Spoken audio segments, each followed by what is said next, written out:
मेहर की नगरी में आ ही गई हूँ, बाबा की नगरी।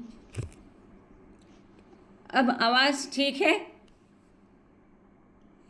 हो आता बरी आहे. ट्रीटमेंट। ओके, बाबा की फ़ोटो तो नहीं दिख पाएगी, पर कोई बात नहीं, चलो आवाज़ आएगी, अच्छी बात है।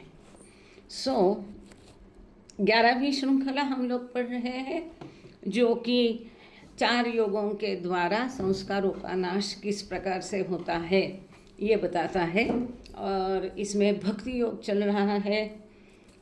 कई बार कई लोग सवाल पूछते हैं कि भजन करना है, कि बाबा की जगह को भेज देना है, कि जाप करना है, कि मेडिटेशन करना है, क्या करना है, क्या नहीं करना है, कितना करना है। इसका एक सुंदर उत्तर आज हमको इस किताब में मिल जाएगा।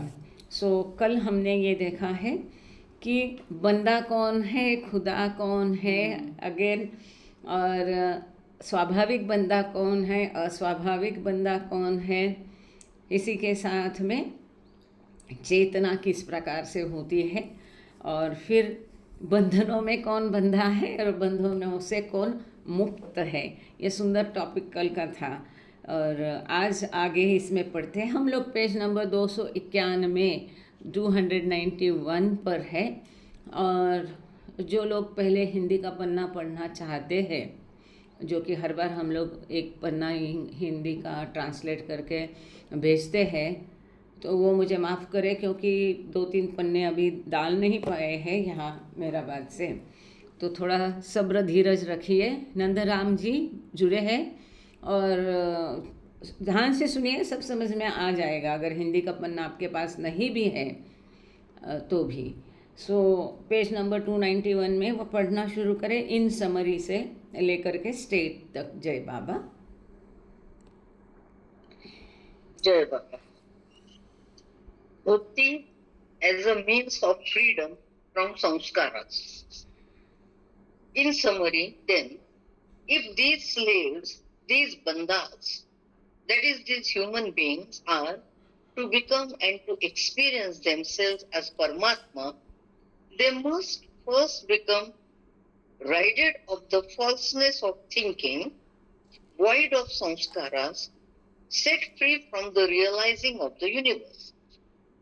And one of the ways of becoming void of samskaras, which are the cause of the falseness of thinking and the realization of the universe, is through the worship or bhakti of Paramatma as Parameshwar, Ishwar or Sadguru. The slave or banda, that is the human, must worship Allah to attain the Allah or Parameshwar state, must worship Ishwar to achieve the Ishwar state, and must worship the Sadguru to achieve the Sadguru state. जय बाबा, thank you. यहाँ पर एक और नया point है, देखेंगे कैसा समझाते हैं बाबा। संक्षेप में समरी में यहाँ दिया है, जो कल हमने देखा, बंदा, खुदा, गुलाम और मास्टर, ये सब के बारे में। तो इसके बारे में इसकी समरी जो है, सारांश यहाँ दिया है। ये जो भी बंदा है, गुलाम है, ये सारे मनुष्य हैं। इनको अगर स्वयं का अर्थात परमात्मा का अनुभव करना है, साक्षात्कार करना है, एक्सपीरियंस करना है, गॉड रियलाइजेशन करना है, तो सीधी सी बात है, माया का अनुभव करना बंद करना पड़ेगा। फॉल्सनेस जो है, ये दुनिया का अनुभव, दुनिया अर्थात जो कल्पना ही है, जो अप्रगट अवस्था में, निराकार अवस्था में ईश्वर के अंदर हमेशा से रही थी, जिसको उसने प्रकट किया, निराकार कल्पना को साकार किया, या ये विश्व है। And that is why Baba says that this universe but is nothing but A zero. इस जीरो को ही, नथिंग को ही, माया को भी, कुछ भी नहीं को भी, असत्यों को ही हम सत्य समझते हैं। इसीलिए हम सभी गुलाम हैं, बंदे हैं, बंधे हुए हैं विश्व के बंधनों में से। तो हमें अगर अपने मूल स्वरूप को पहचानना है, जानना है, अनुभव करना है, तो इस विश्व का अनुभव करने से हमें बचना है, इससे हमें अनुभव नहीं करना है। तब हम परमात्मा का, अपने मूल स्वरूप का अनुभव करेंगे। और इसको अनुभव नहीं करने के लिए साथ ही में संस्कारों से मुक्त होना पड़ेगा। असली फ्रीडम जो है कि संस्कार के बंधनों की वजह से हम अपने मूल स्वरूप को देख नहीं पा रहे हैं। खुदा और बंदा में ये संस्कार पर्दा बनकर रह गए हैं। सो इस पर्दे को हटाना पड़ेगा, तब खुदा को मिल पाएंगे। सो ये संस्कार रहित हमें होना पड़ेगा, क्योंकि ये संस्कार ही है जिनके कारण हमें विश्व का अनुभव करना पड़ता है। विश्व का, माया का, असत्य का हमें सामना करना पड़ता है। और ये संस्कार रहित हम कैसे हो सकते हैं? थ्रू द वर्शिप और भक्ति ऑफ परमात्मा। जब परमात्मा या परमेश्वर की हम भक्ति करेंगे तो इसके द्वारा हम संस्कारों से मुक्त हो सकते। कितनी बड़ी बात है! भक्ति के लिए भक्ति है ही। भक्ति का सार प्रेम है। ईश्वर एकमात्र है जो प्रेम करने लायक है। केवल प्रेम के खातिर उसको प्रेम करना है। जब ऐसा तल्लीनता से प्रेम होगा, ये उच्च प्रकार की भक्ति अपने आप ही संस्कारों को खत्म कर देगी। अपने आप ही झूठ का अनुभव होना बंद हो जाएगा। तब जाके मिथ्या मन सत्य मन बन जाएगा। तो या तो आप परमेश्वर की भक्ति करो, यानी कि निर्गुण निराकार की करो, या ईश्वर की करो, या सगुण साकार की करो, या सद्गुरु की करो। अब आगे जो बाबा ने यहाँ लिखा है, द स्लेव और बंदा must worship Allah to attain the Allah और Parameshwar state, must worship Ishwar to achieve the Ishwar state. So इसका बाद में कभी मैं ढूंढ के ओरिजिनल किताब में क्या लिखा है ज़रूर ढूंढूंगी। फ़िलहाल जो इंग्लिश में लिखा है इसको केवल हिंदी में हम करते हैं। ये बंदे को अगर खुदा बनना है तो इसको परमेश्वर या अल्लाह की भक्ति करनी होगी, तब वो स्वयं परमेश्वर बन जाएगा। जब वो ईश्वर की, त्रिगुणात्मक ईश्वर की भक्ति करेगा तो वो स्वयं ईश्वर बन जाएगा, त्रिगुणात्मक ईश्वर बन जाएगा। और जब ये सद्गुरु की भक्ति करेगा तो स्वयं सद्गुरु बन जाएगा। अब इसका जो है, हमने पिछले बार देखा कि सद्गुरु अकेला ही है जो दूसरों को अपने जैसा बना सकता है। परमेश्वर की भक्ति करने से कोई ईश्वर साक्षात्कार प्राप्त करके मजहूब बनेगा। क्यों? क्योंकि परमेश्वर अचेतन ईश्वर है। और मजहूब क्या है? जिसे ईश्वर साक्षात्कार प्राप्त तो हो गया, लेकिन उसको स्वयं का, विश्व का भान नहीं है, उसे मजहूब कहा गया है। और शायद इसीलिए बाबा ने यहाँ कहा है कि जो परमेश्वर की भक्ति करेगा वो मजहूब बनेगा, जो ईश्वर की भक्ति करेगा वो ईश्वर बनेगा, और जो सद्गुरु की भक्ति करेगा ये सद्गुरु बनेगा। आगे चलते हम पेज नंबर 292, 292। अब एक नया सब टॉपिक अब हम शुरू करने जा रहे हैं, जिसका हेडिंग है हाई, हायर एंड हाईएस्ट निष्काम भक्ति। उच्च, उच्चतर और उच्चतम निष्काम भक्ति। किसी भी मांग से, किसी भी हेतु से कुछ पाने के लिए यह भक्ति नहीं होती है, जो कि बहुत सुंदर होती है। बस भक्ति के लिए भक्ति करना है, क्या चाहिए कुछ नहीं मालूम। सो ऐसी भक्ति में ही भी आगे प्रकार है कि यह निष्काम भक्ति उच्च प्रकार की कौन सी है, उससे उच्चतम भक्ति कौन सी है, उससे हाईएस्ट निष्काम भक्ति कैसी है। पिछले बार हमने देखा था कि जो भक्ति ऑब्जेक्ट को लेकर की जाती है, किसको आप पूजा कर रहे हैं, भक्ति कर रहे हैं, इसके हिसाब से बाबा ने उसको लोअर और हायर और हाईएस्ट इस प्रकार का कैटेगराइजेशन किया था। जैसे कि निर्गुण की भक्ति को लोअर कहा गया था, और सगुण भक्ति को उससे थोड़ा उच्च भक्ति कहा गया था, और सद्गुरु भक्ति को उच्चतम कहा गया था। अब यहाँ पर निष्काम भक्ति में ये उच्च, उच्चतर और उच्चतम क्या है ये देखेंगे। सो रिक्वेस्ट है पेज नंबर 292 292 पर जो एडिटर द्वारा इस सब सेक्शन में आगे किताब में जो भी दिया है इसको सारांश में एडिटर ने शुरू में दिया है अपने शब्दों में, इसको हम पहले पढ़ते हैं। सो रिक्वेस्ट है पहला पैराग्राफ इन भक्ति योगा से लेकर के देख लीजिएगा, हिम तक पढ़ लीजिएगा। जय बाबा। High, higher, and highest Nishkam Bhakti. In Bhakti Yoga, one forgets the universe and lower consciousness, Nichapan, through the love and remembrance of the Paramatma, and higher consciousness, that is Uchapan. Bhakti in all its forms, Sagun, Nirgun, and Sadguru, has 3 stages or degrees: the high, the higher, and the highest. High Bhakti remembers Paramatma through external gross means such as prayers, singing hymns of praise, oral repetition of God's name, arti and puja, etc. Higher Bhakti remembers him through internal, subtle means such as meditation, contemplation, and the mental repetition of God's name. And the highest Bhakti remembers him through the very mind itself, which is utterly absorbed and united with him. In the highest Bhakti of the Sadguru, which is the best of Bhaktis, यहाँ पर देखते the हैं lover, okay. Him तक देखते हैं, because ये आगे section में आएगा है, पर ये बहुत महत्वपूर्ण है, समझना ज़रूरी है।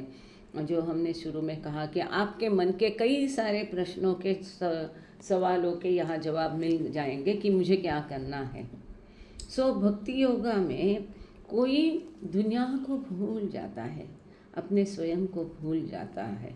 मतलब स्वयं का या दुनिया का भान या नीचू भान हमने पहले देखा था, लोअर कॉन्शियसनेस, जो नीच का भान है, जो उच्च नहीं है, इसको भूल जाता है प्रेम के द्वारा, ईश्वर की याद करके, उसको रिमेंबर करके, और फिर वो उच्च भान प्राप्ति करता है। ऐसा करके जब दुनिया को भूल जाता है, ईश्वर को याद करता है, उससे प्रेम करता है, तो उसकी कॉन्शियसनेस या चेतना उच्च चेतना हो जाती है।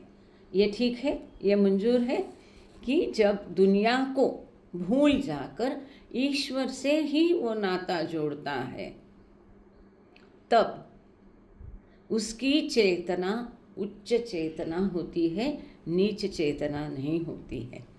जैसे कि कोई कहता कि इसका ऑरा देखो कितना अच्छा है, दैट इज़ द रीज़न कि कौन ईश्वर में कितना है, इस प्रकार से उसकी चेतना का स्तर तय करेगा। So this is one important point. अब दूसरा है कि भक्ति के जितने भी प्रकार हैं, सगुण भक्ति है, निर्गुण भक्ति है, सद्गुरु भक्ति है, इन सब में परमात्मा को याद किया जाता है बाह्य साधनों के द्वारा या अंतर्गत साधनों के द्वारा। ये भी हमने पिछले बार देखा था कि सटल मीन्स सूक्ष्म साधन और स्थूल साधन। तो आप सब समझते हैं, स्थूल साधनों में ये अगरबत्ती, दीप, दिया, पूजा, कुमकुम, तिलक, हार, माला, ये सब स्थूल साधनों में आता है। और सूक्ष्म साधनों में क्या आता है? जप, पूजा, ध्यान करना, मेडिटेशन करना।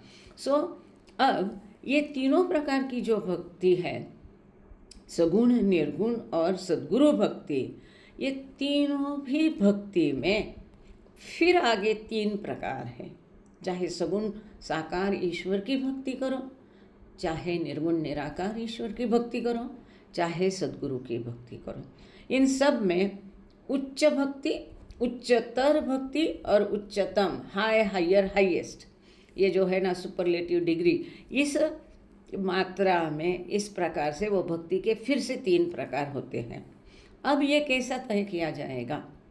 तो जो उच्च भक्ति है, हाई भक्ति है, इसमें कोई भी जो भक्ति करता है वो परमात्मा को याद करता है, भक्ति करता है बाह्य स्थूल साधनों से। एक्सटर्नल ग्रॉस मीन्स बाह्य स्थूल साधनों से, जैसे कि इसमें प्रेयर भी बाबा ने स्थूल साधन में ली है। This is important. और इसलिए बाबा कहते थे कि मेरे सामने भजन गाना, मेरी आरती करना, ये इतना इम्पोर्टेंट नहीं है। क्यों कहते थे? ये अब इसका इतना यहाँ पर हमें उत्तर मिल जाता है।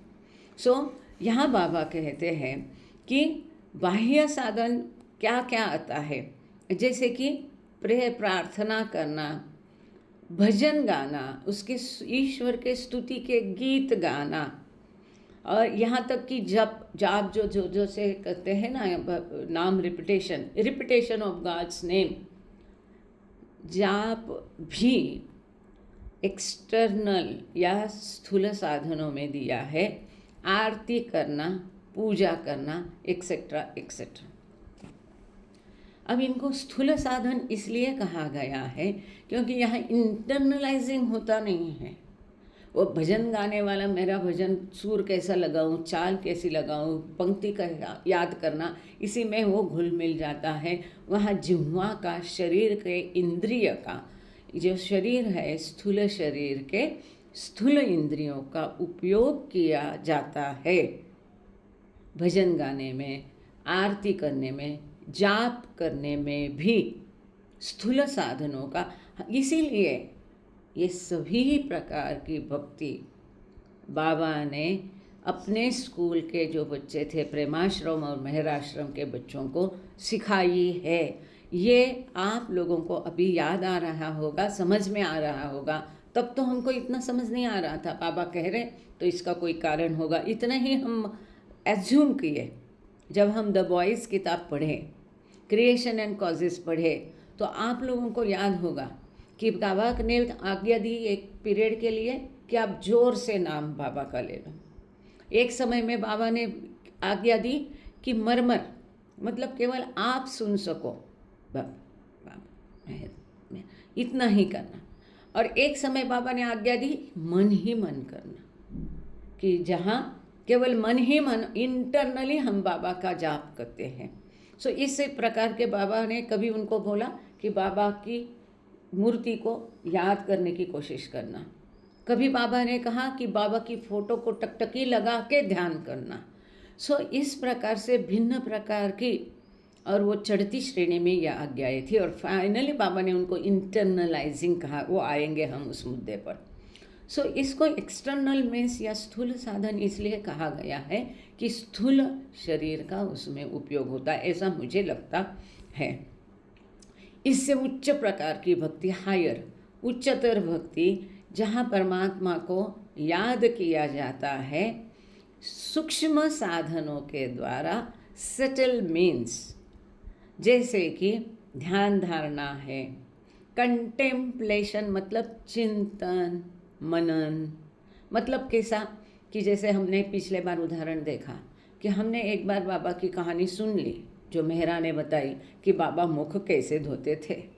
अब क्या करते हैं, अपने आप जब हम हर बार मुख धोएंगे तो अपने आप हमें मन में वो बाबा की मूर्त आती है कि बाबा अपना मुख धो रहे हैं।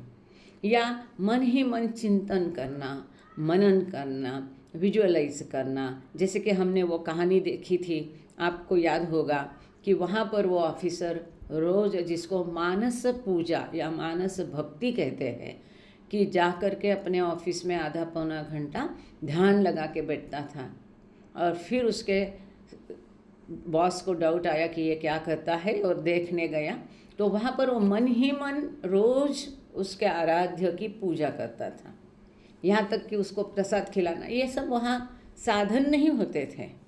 ये मनन चिंतन टाइप का जो कंटेम्पलेशन है, और ध्यान धारणा है, और mental repetition of God's name.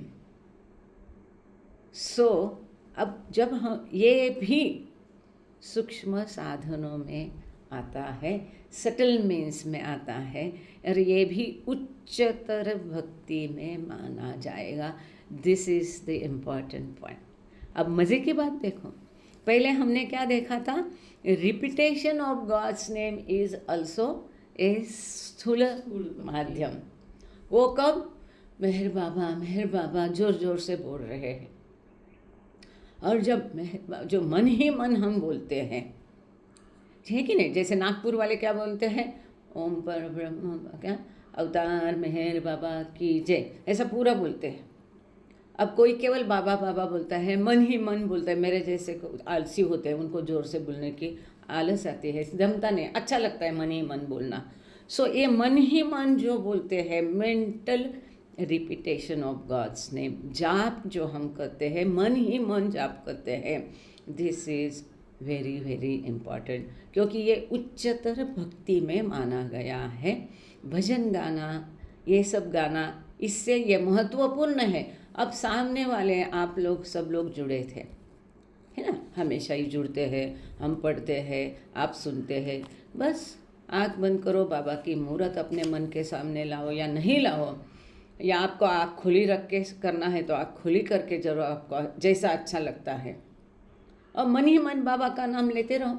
जैसे कि हमने पहले भी देखा, एक तरफ आप ये सुन भी रहे हैं, एक तरफ आप बाबा का नाम भी ले रहे हैं, मन ही मन।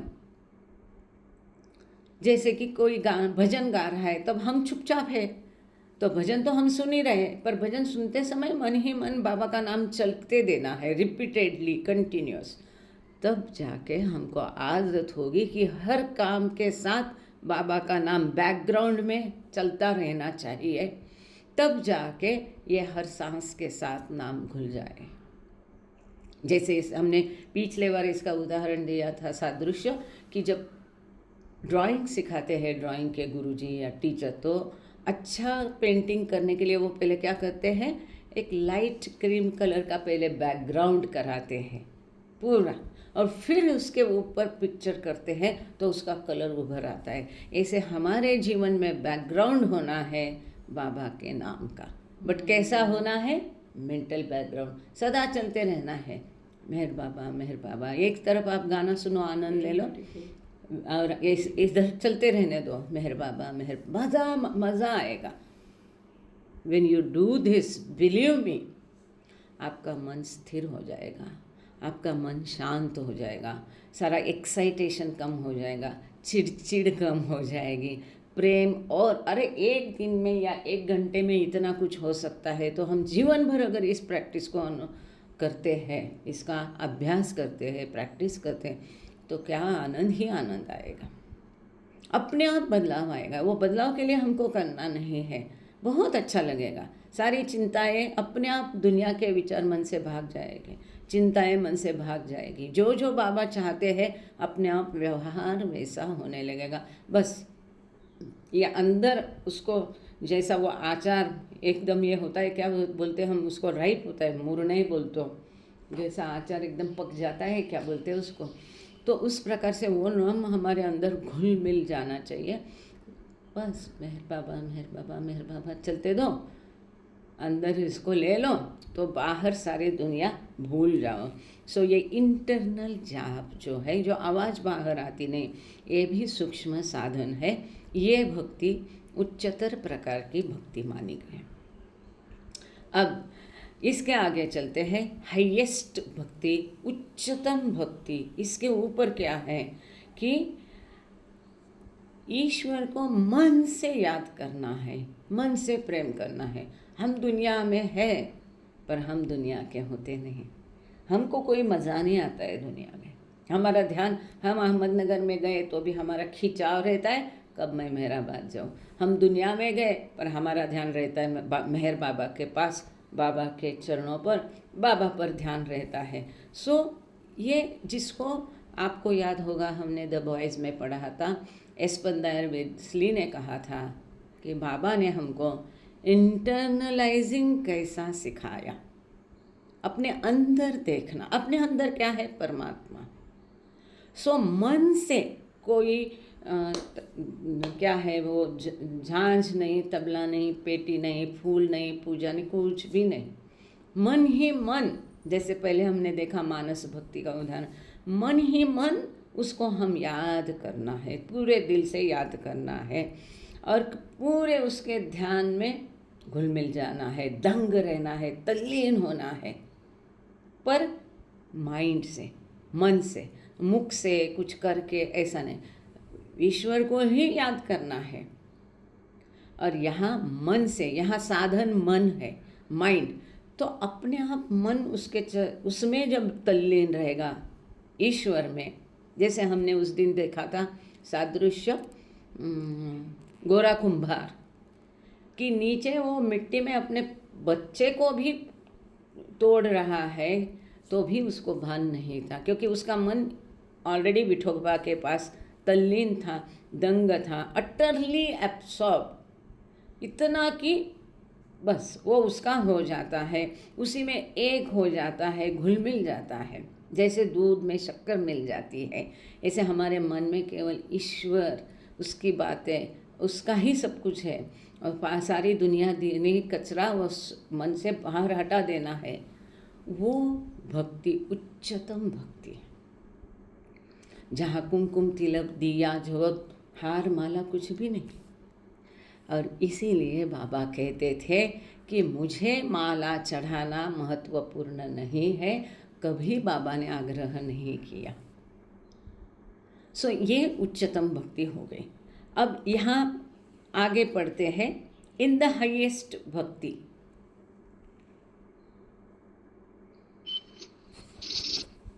In the highest bhakti of the Sadguru, which is the best of bhaktis, the lover willingly becomes the Sadguru's slave, obeying him literally and completely and experiencing the master's wish as his own.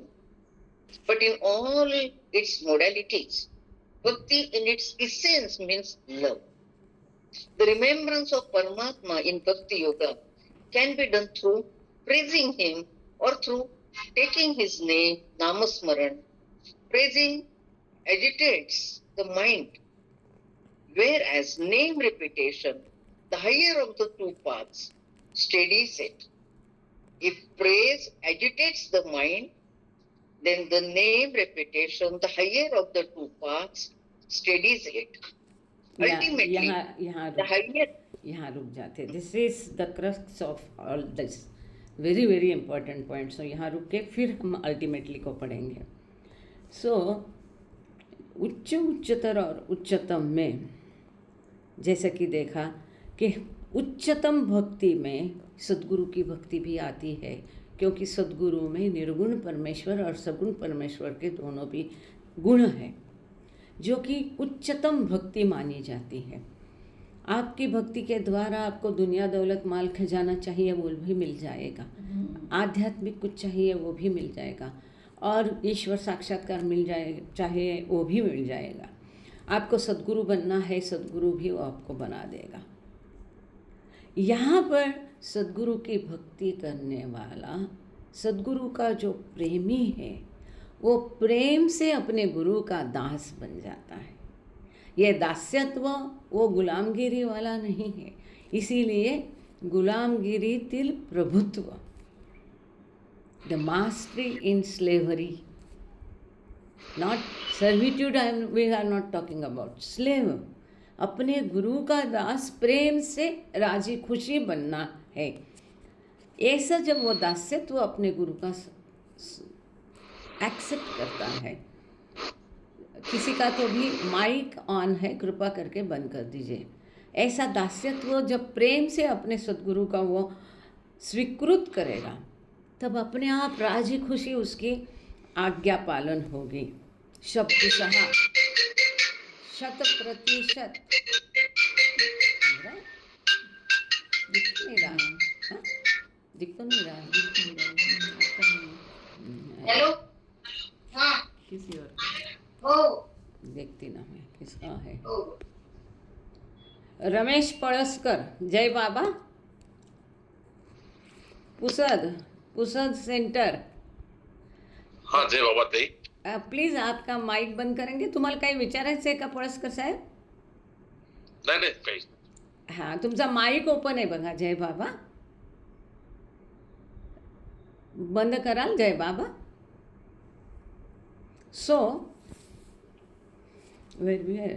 ये जब प्रेम से अपने गुरु को दास्यत्व स्वीकृत करता है, तब अपने आप उसके आज्ञा का 100% पालन राजी खुशी होता है, जोर जबरदस्ती नहीं है, शब्दशः होता है, 100% होता है, पूर्ण आज्ञा पालन होता है। वहाँ पर उसके मन में प्रश्न नहीं उठते हैं, ऐसा कैसा, या ऐसा ही क्यों, ऐसा क्यों नहीं, क्योंकि वो अपना तन मन धन ऑलरेडी उस गुरु को सौंप दिया है। जो गुरु कहेगा वही सही। इसके लिए बाबा ने एक सुंदर मैसेज दिया है, हम यहाँ पर उसका भी रिपीट करेंगे थोड़ा सा। और इस प्रकार से वो जो उसके गुरु की इच्छा है वो उसकी स्वयं की इच्छा बन जाती है। गुरु के इच्छा के अलावा उसको अपनी स्वयं की कोई भी इच्छा नहीं रहती है। बाबा का बहुत सुंदर मैसेज है, एक शॉर्ट मैसेज है। द पाथ ऑफ लव किताब हमने पढ़ी है, छोटी सी सुंदर किताब है, प्लीज़ हैव इट। सो ये किताब में ये मैसेज दिया हुआ है, जो गुरु का, ईश्वर का, उसके अवतार का या गुरु का प्रियतम का आनंद है, वही इसका आनंद। जो उसकी मर्जी है वही उसके शिष्य की मर्जी होनी चाहिए। जो उसकी खुशी है उसी में इसकी खुशी। और भी सुंदर शब्द है ये, एक्चुअली वर्ड टू वर्ड वो शब्द नहीं याद आ रहे हैं, हम करेंगे उसको फिर से, हमने एक बार किया है। जो उसके गुरु का आराम है, जो उसका कंफर्ट है, वही वो शिष्य का आराम होता है। उसको खुद को कोई आराम नहीं है, उसकी कोई मांग नहीं होती। बाबा कहते हैं यहाँ पर कि दुनिया के कुछ भी चीज़ें मांगने के लिए हाथ ऊपर उठने के बदले अपने गुरु की जय जयकार करने के लिए आपके हाथ ऊपर उठने दो। ये बाबा का वहाँ पर शब्द है। नो डिज़ायर, जो उसकी इच्छा है गुरु की, वही उसकी स्वयं की इच्छा होती है। गुरु की इच्छा के अलावा, गुरु की इंस्ट्रक्शन आज्ञा के अलावा, ये अपना दिमाग दिल सब उसने बंद करके रखा है। उसकी स्वयं की कोई ख्वाहिश नहीं, कोई इच्छा नहीं है, कोई मांग नहीं है, कोई दूसरा विचार नहीं है। जो गुरु का विचार, यही उसका आचार होता है। ये 100% आज्ञा पालन तभी होता है जब ये गुरु से तहे दिल से प्रेम करता है। और संपूर्ण समर्पण, अब संपूर्ण समर्पण बहुत गहरा शब्द है, जिसमें तन मन धन के साथ ये मन में विचार, बुद्धि, इच्छा, वासना, आनंद, कंफर्ट सब कुछ आ गया। जो गुरु का वही शिष्य का। तभी इस प्रकार का वो सद्गुरु से भक्ति करेगा, तब वो उच्चतम भक्ति मानी जाएगी। और तब ये पूरा दुनिया का खजाना, मतलब जो ईश्वर साक्षात्कार है, वो उसको अपने गुरु से प्राप्त होता है। आगे बाबा कहते हैं, but in all it's modality, modality मतलब साधन या तौर तरीके या प्रकार, ये जो भी भक्ति के प्रकार है, तौर तरीके है, साधन है, ये सब में एक महत्वपूर्ण बात, पूरी भक्ति का सार है प्रेम। क्या है? प्रेम। भक्ति का सार ही प्रेम है, आधार ही प्रेम है, नींव ही प्रेम है। और इसीलिए बाबा ने कहा है कि प्रेम मार्ग ये ईजीएस्ट है, सबसे आसान है, शॉर्टकट है, सबसे लंबा नहीं है, नज़दीकी है। क्योंकि प्रेम जब होता है तब ये जो भी गुरु हमसे चाहता है, या जैसे कि बाबा, हम हमेशा कहते कि त्रिसूत्री है बाबा की, पश्चाताप, प्रार्थना, कैसा हमको व्यवहार करना है, हाउ टू लव गॉड, ईश्वर से प्रेम करना कैसा है, एंड माई विश, बाबा की इच्छा, ये त्रिसूत्री है। जब बाबा के प्रति प्रेम होगा तो 100% इसका पालन अपने आप करने में आसानी हो जाएगी। झूठ बोलना नहीं, किसी से ईर्ष्या नहीं है, किसी से स्पर्धा नहीं है, ये सारा जो भी है, जो कुछ भी गुरु कहता है कर, प्रेम है, अपने आप होता है। इसके लिए हमने पिछले बार सादृश्य लिया था कि एक माँ और उसका बच्चा, जिसको दुनिया के प्रेम में उच्च प्रेम मानते हैं बाबा, या राष्ट्र के भक्ति, ये जो जवान होता है उसके दिल में जैसे प्रेम होता है दुनिया के लिए, सॉरी अपनी देश के लिए, तब देश के लिए वो जान तक न्यौछावर आराम से करता है, उसको दिक्कत नहीं आती है। एक बेटे को पालने के लिए, बड़ा करने के लिए, उसका सब सुख खुशहाल करने के लिए, बेस्ट करने के लिए हमेशा वो माता अपनी मैक्सिमम कैपेसिटी यूटिलाइज करती है। उसको कोई तकलीफ नहीं होती है, उसको कोई नियम नहीं है, कोई जोर ज़बरदस्ती नहीं है। वो तो उसका बच्चा है, उसके ऊपर निर्भर है कैसा पलाना कैसा बढ़ाना है, लेकिन वहाँ प्रेम है और आखिर तक वो रहता है, अनकंडीशनल लव। सो इस प्रकार से भक्ति का सार प्रेम है। अब जब प्रेम आएगा तो दुनिया की तरफ पीठ करना आसान बन जाता है और तभी हम ईश्वर के ख्यालों में डूब जाएंगे, तभी परमात्मा के रिमेम्बरेंस में तल्लीन हो जाएंगे। अब जब ये तल्लीनता प्राप्त होगी तब भक्ति के उच्चतम शिखर पर वो भक्त और उसका आराध्य एक बन जाते हैं, दो नहीं लेकिन एक होते हैं। अद्वैत साध्य होता है, द्वैत मिट जाता है, अर्थात ईश्वर साक्षात्कार प्राप्त होता है। सो भक्ति का सार क्या है? प्रेम है। अब परमात्मा को याद करना, उसका रिमेम्बरेंस जो भक्ति योगा में दिया गया है, इसकी स्तुति करना या उसका नाम लेना या प्रेयर करना या भजन करना है, या अब हमने कई बार, आप लोगों ने कई बार देखा है, इसका ज्वलंत उदाहरण है हमारी उमा देवी जुड़ी है क्या, और दूसरा है वो क्या नाम उसका, आशीष बोराड़े का दूसरा साथी क्या नाम है उसका, भूल गए अभी आ नहीं रहा है, जो हुड़केश्वर का। जैसे भजन शुरू होता है ये एकदम उछल जाते हैं नाचने को। सो भक्ति इस प्रकार की जो एक्सटर्नल होगी, जिसको यहाँ पर उच्च प्रकार दिया है, उससे उच्चतर है सूक्ष्म साधन और हाईएस्ट है मेंटल वाला। सो ये जो है उसका नाम लेना, उसके गीत गाना, ये मन को उत्तेजित करता है। ये पते की बात है जो सारे सवालों के जवाब दे देगी। एजिटेट्स मतलब उत्तेजना देता है। अब थोड़ा ध्यान दे के देखिए, आप जप में जब बैठते अपने आप शांति से मन ही मन जप कर रहे हैं, अपने घर में है, बस में है, राह चलते हैं, कहीं भी बाबा का नाम ले रहे हैं, सबसे खराब होता है सारी दुनियादारी का सेंटर, चाहे वो कोर्ट हो या तहसील का ऑफिस हो, सारे माल मत्ता और क्या ज़मीन जायदाद में इतने ये हुए, ऐसी जगह पर भी अगर बाबा का नाम आप लेंगे तो आप अलग दुनिया में पहुंच जाओगे। वो बाकी कचरा दुनिया से हमारा कोई लेना देना नहीं। और भजन में जब हम रहते हैं, कोई भी भजन, अच्छा भजन गा रहा है, हमको आनंद जरूर आता है, और वो भजन, वो भक्ति भाव जब अच्छा मेल है सब साधनों का, गाने वाले का, तो मन को एक उत्तेजना देता है। लेकिन हमारा साध्य क्या है? मन को स्तब्ध करना है, मन का नाश करना है और मन को सत्य बनाना, ये हमारा साध्य है। मन को उत्तेजित करना नहीं है। Mind stop is God. तो मन को रुकाने का कार्य ये जप जाप करता है। आगे आएगा ये। So his name praise agitates the mind, where as name repetition the higher of the two paths steadies it. This is very very important. फिर से सबके लिए वो मैं लाइन पढ़ती हूँ।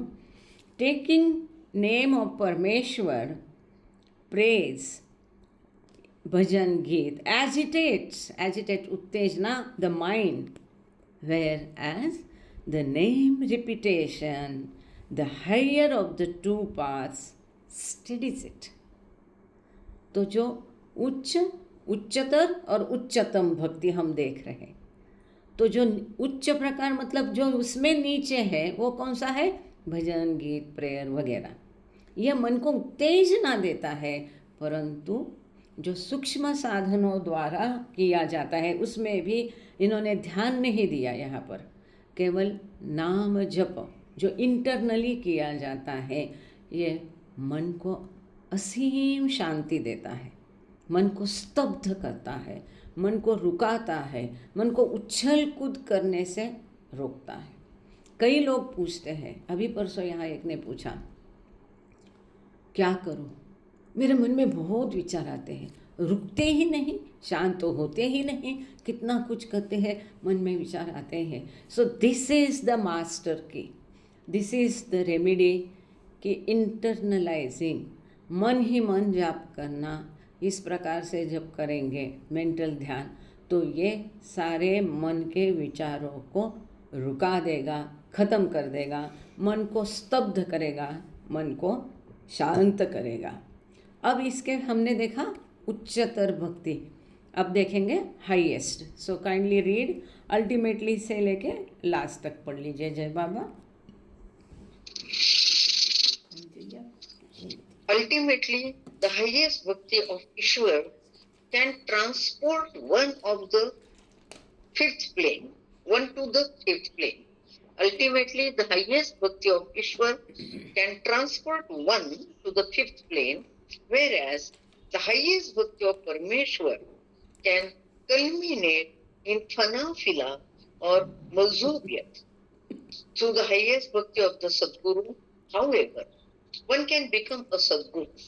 Since in all paths, realization ultimately depends on the Sadguru's Krupa or grace. Keeping his company or service and performing his service is the high road of high roads. वाह, so thank you. अब ultimately क्या है, बहुत महत्वपूर्ण है। उच्चतम भक्ति जो है, ईश्वर की उच्चतम भक्ति, ये पांचवी भूमिका तक आपको लेके जा सकता है। किसकी? सगुण साकार, सगुण निराकार। सगुण निराकार माने ईश्वर की भक्ति किसी को पांचवी भूमिका तक लेके जा सकती है। और उसी समय में वेयर एज परमेश्वर माने निर्गुण निराकार की भक्ति अंततः आपको मजूबियत दे सकती है, फना फिला अवस्था दे सकती है। फना फिला इज गॉड रियलाइजेशन। पर चेतनता, उसमें चेतना नहीं है, शरीर की नहीं है, विश्व की नहीं है, केवल अनंत ज्ञान, अनंत शक्ति, अनंत आनंद के सागर में डूबते रहता है, उसको शरीर का भान नहीं। क्यों? क्योंकि उसकी भक्ति परमेश्वर जो कि अचेतन भगवान है, अचेतन भगवान की भक्ति करने से उसको ईश्वर साक्षात्कार मिलेगा, और सगुण साकार ईश्वर की भक्ति करने से उसको पांचवी भूमिका तक वो भक्ति लेके जाएगी। इन सब भक्ति में से उच्चतम भक्ति सद्गुरु की है, क्योंकि आप सद्गुरु की भक्ति करने से भक्त सद्गुरु स्वयं बन जाता है, उसको ईश्वर साक्षात्कार भी मिलता है, सृष्टि का स्वयं का भान भी आता है। चूँकि सभी मार्ग अंततः उसी एक ध्येय के प्रति हमें लेके जाते हैं, ईश्वर साक्षात्कार। लेकिन सब मार्ग में अंत वही है, सद्गुरु के चरणों में। चाहे आप उस सद्गुरु को जानो, मानो, उसकी सेवा करो या नहीं करो, जब आपकी भक्ति में दम है, ताकत है, उच्चतम प्रकार की जब भक्ति आप करते हो, चाहे वो निर्गुण निराकार परमेश्वर की हो, चाहे सगुण निराकार ईश्वर की हो, त्रिगुणात्मक ईश्वर की हो, तब हमने ये पहले ही देख लिया है कि निर्गुण निराकार परमेश्वर स्वयं अचेतन है, लेकिन भक्ति करने वाला भक्त स्वयं ईश्वर है, ये हमें भूलना नहीं चाहिए। और उच्चतम भक्ति में उसका मिलन होता है ईश्वर से, और वो भक्ति स्वयं जो ताकतवर है उसको सद्गुरु के पास लेके जाती है। सो बाबा ने कहा है इसीलिए कि कोई बिना गुरु के यदि मार्गक्रमण करता है आध्यात्मिक मार्ग पर, तो अधिकतर वो छठवीं भूमिका तक जा सकता है। छठवीं भूमिका में चाहे जो भी जिस भी मार्ग से आया हो, ये सगुण त्रिगुणात्मक ईश्वर की भक्ति करके आया हो, परमेश्वर की भक्ति करके आया हो, किसी की अपने आप स्वयं अपने बलबूते पे आया हो, आखिरी में छठवीं भूमिका से सातवीं भूमिका की जो अंतिम स्थान है, गंतव्य स्थान है, हर जीव का अंतिम उद्दिष्ट है ईश्वर साक्षात्कार तक पहुंचने के लिए आखिरी जो कुछ थोड़े बहुत संस्कार रहते हैं, छोटे बहुत उसके रेशे रहते हैं, फीके संस्कार होते हैं, मेंटल संस्कार होते हैं, इनको निपटाने के लिए, नष्ट करने की सद्गुरु की मदद चाहिए। तो सद्गुरु की कृपा और आशीर्वाद ही है जो अंततः ईश्वर साक्षात्कार दे सकता है। इसीलिए सद्गुरु भक्ति को उच्चतम भक्ति कहा गया है। इसके लिए आपको उठ के कोई सद्गुरु ढूंढने जाने की ज़रूरत नहीं है। खास करके उनको जो अवतार को मानते हैं, अवतार की भक्ति करते हैं, क्योंकि अवतार की भक्ति माने वो अवतार ही उनके लिए सद्गुरु है। ये यहाँ किताब में भी हमने पढ़ा है। वो स्वयं उसका बेड़ा पार कर देगा। चूँकि सभी मार्ग है रियलाइजेशन की तरफ लेके जाते हैं, लेकिन अंततः सारे मार्ग सद्गुरु कृपा तक पर ही रुक जाते हैं। अंतिमतः सद्गुरु की कृपा मस्ट है और सद्गुरु का सहवास रखना, उसकी सेवा करना, यह सबसे उच्चतम रोड में से भी उच्चतम मार्ग है।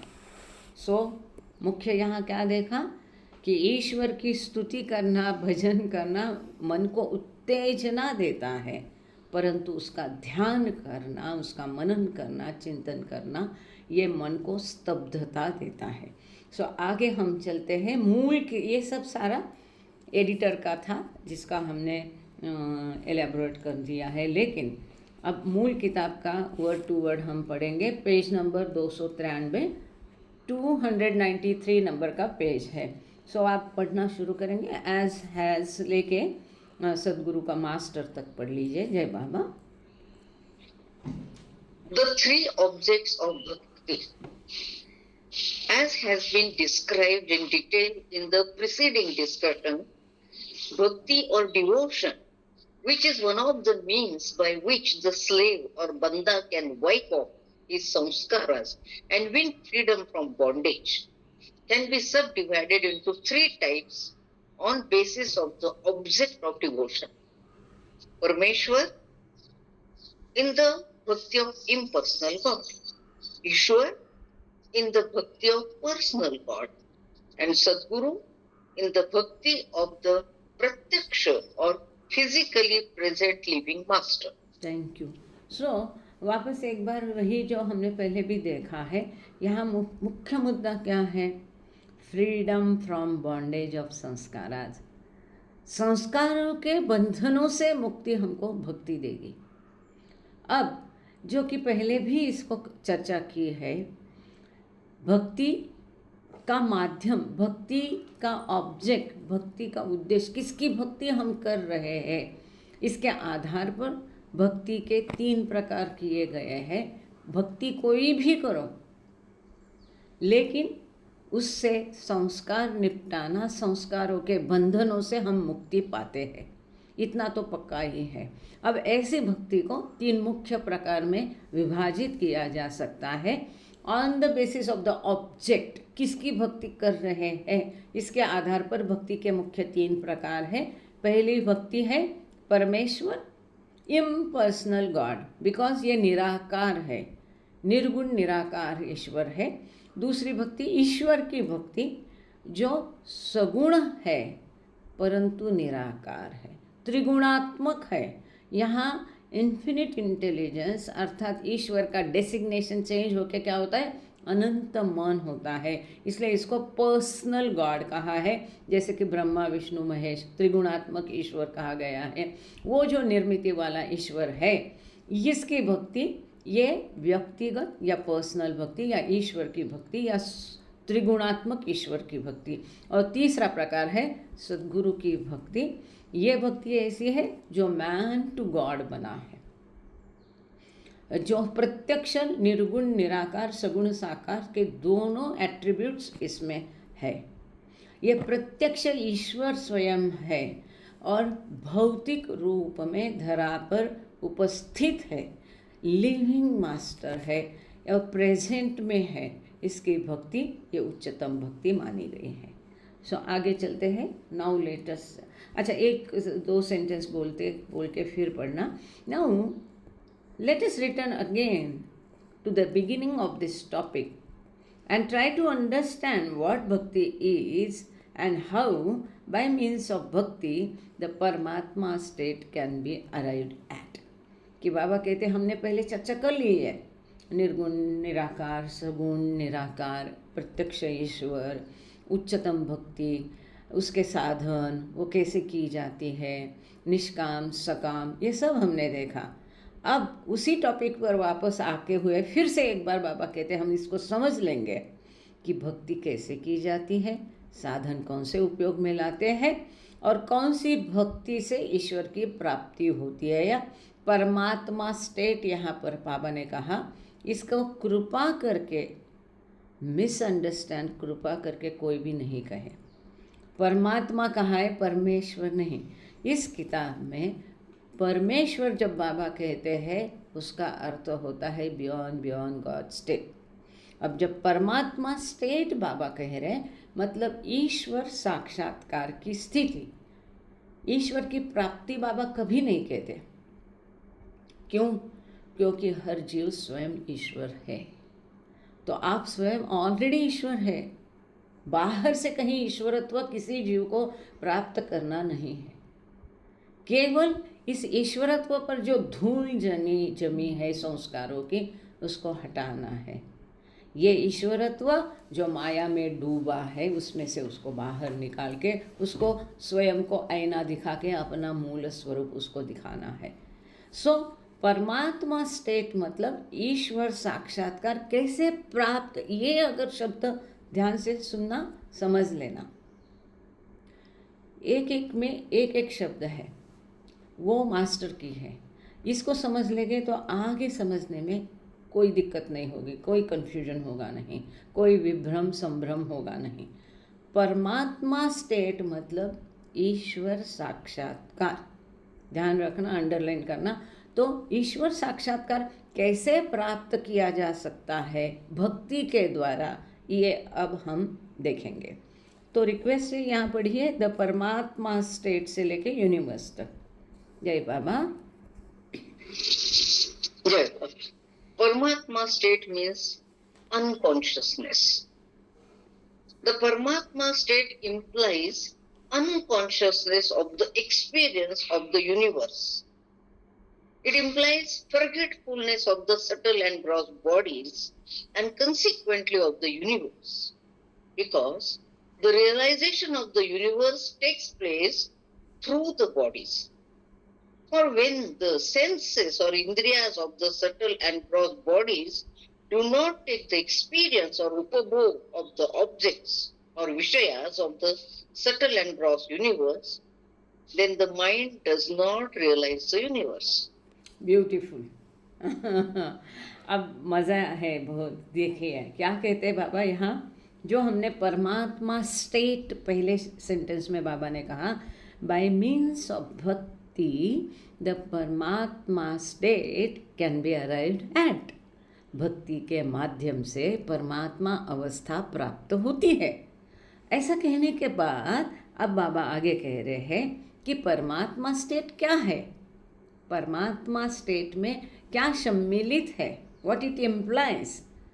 तो इसमें ये अभिप्रेत है अनुभव, दुनिया के अनुभव, विश्व के प्रति अचेत, इसमें सम्मिलित है। परमात्मा स्टेट में क्या सम्मिलित है, विश्व के प्रति अचेत, अपने स्थूल और सूक्ष्म शरीर के प्रति अचेत, forgetfulness of subtle and gross bodies. स्थूल और सूक्ष्म शरीर है लेकिन उनको भुला देना है। जैसे कि हमने शुरू में क्या देखा था कि भक्ति ऐसी उच्चतम स्तर पर, हाईएस्ट भक्ति जब होती है जहाँ भक्त ईश्वर में पूरी तल्लीन होता है, तब अपने शरीर को वो भूल जाता है, अपने स्थूल और शरीर की सूक्ष्म शरीर की उसको चेतना नहीं रहती है। जब उसको अपने शरीर की चेतना नहीं होती है, इसके परिणाम स्वरूप इन शरीरों के द्वारा वो इस विश्व का मज़ा, यूनिवर्स अर्थात इमेजिनेशन अर्थात माया, इसका उपभोग कोई भी कैसे लेता है? अपने शरीर के द्वारा लेता है, बराबर। अब जब उसको शरीर की ही चेतना नहीं है, शरीर को ही वो भूल गया है, जैसे कि नींद में हम भूल जाते, गहरी नींद में, वो तो जब हम शरीर को भूल जाते हैं तब वो विश्व का अनुभव भी लेता नहीं है, विश्व को भी भूल जाता है, क्योंकि विश्व का अनुभव शरीर के द्वारा किया जाता है। अब जब हम गहरी नींद में होते हैं, चाहे आप ताजमहल में सोए हो, फुटपाथ में सोए हो, 5 स्टार में सोए हो, या MPR या डी हॉस्टल में सोए हो, जब हम गहरी नींद में होते हैं तो क्या हमें कोई होश होता है? ना दुनिया का होता है, ना खुद का होता है। यह अवस्था होनी चाहिए उच्च प्रकार की भक्ति में। शरीर को भूल जाना है तो दुनिया के प्रति, शरीर के प्रति अचेत, विश्व के प्रति अचेत, ऐसी अचेतना होनी चाहिए। ये परमात्मा स्टेट है, ये अवस्था है परमात्मा की अवस्था। क्योंकि ऐसी स्थिति में जो भी भौतिक इंद्रिय है, भौतिक शरीर के सारे इंद्रिय, आँख, नाक, कान, ये सब खुले होके भी उसको चेतना नहीं रहती है, क्या हो रहा है इसके प्रति भान नहीं होता है। और इस प्रकार से इसका भान नहीं है तो ये स्थूल और सूक्ष्म विश्व का वो अनुभव भी नहीं करेगा। ऐसा जब वो करेगा तब इसका मन भी वो विश्व में नहीं रहेगा, ईश्वर में रहेगा। इसको बाबा ने परमात्मा स्टेट यहाँ पर कहा है, किताब में है, मैं नहीं कहती हूँ। अब आगे पढ़ते हैं, 9 से लेके यूनिवर्सेस तक पढ़ लीजिए। जय बाबा। To stop remembering the lower, the mind must remember the higher. Now, if the mind is to desist from realizing the universe, its body consciousness, Sharir Bhan, which is no consciousness or low Bhan, must go. But owing to the effect of the samskaras that are attached to it, the mind is compelled to think. And in doing so, it is unable to give up its remembrance of its subtle and gross bodies, and through them, the subtle and gross universes. Okay. In other words, so यहाँ रुक जाते। शरीर का भान, शरीर की चेतना, ये नीचू चेतना है, लोअर कॉन्शियसनेस है। हायर कॉन्शियसनेस, उच्च चेतना प्राप्त करने के लिए नीच चेतना, नीचू चेतना, लोअर कॉन्शियसनेस को जाना ही पड़ेगा। शरीर का भान ये लोअर कॉन्शियसनेस है और इसको जाना ही पड़ेगा, क्योंकि संस्कारों के कारण फिर ये जो शरीर है ये दुनियादारी में लिपटा रहता है और फिर शरीर के द्वारा विश्व का वो मज़ा लेते रहता है। और इसी में, ऐसे में इसको भूल जा, unable to give up remembrance of its bodies. मन जो है संस्कारों से जब पूरा भरा है तब आसानी से दुनियादारी से बाहर होता नहीं। ये मन के ऊपर दबाव कौन डालता है? संस्कार।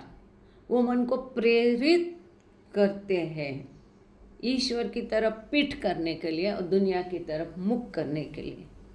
इसीलिए हमने अभी जो देखा कि उच्चतम प्रकार की भक्ति में मन से भक्ति करनी है, मन को विश्व की तरफ पीठ करवाना है और ईश्वर की तरफ सम्मुख होना है। केवल ईश्वर के बारे में सोचना, उसको याद करना, उसके चिंतन करना, उसका मनन करना, उससे प्रेम करना, जिस प्रकार से उसने कहा है, वो दुनिया के बाहर नहीं।